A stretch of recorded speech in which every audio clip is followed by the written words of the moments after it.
జై గురుమాత, జై జగన్మాత. అందరికీ నమస్కారం. పిల్లలు చదువులో ముందుకు వెళ్ళడం లేదు, అలాగే పిల్లలు చదివింది గుర్తుకు రావడం లేదు అన్న వాళ్ళకి చక్కటి పరిహారం అండి.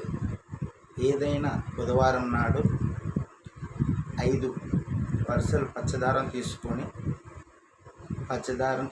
5 ముడులు వేసి ఓం సరస్వతి దేవియే నమః, లేదా అండి సరస్వతి అష్టోత్తరనామాలు ఉంటాయి, అష్టోత్తరనామాలు చదువుతూ పసుపు కుంకుమ అని ఆ కంకణం తయారు చేశారు కదా, ఆ కంకణమే వేసి చదివి పిల్లలకి కట్టి, పిల్లలకి మీరు చేయాల్సింది ఉదయాన్నే ఆ మంత్రం చదువుతూ తేనె అనేది నాకించాలండి.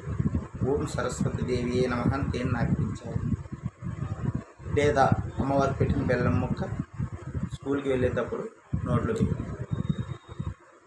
ఇలా చేయడం వల్ల అద్భుత ఫలితం ఉంటుంది. జై శ్రీరామ్.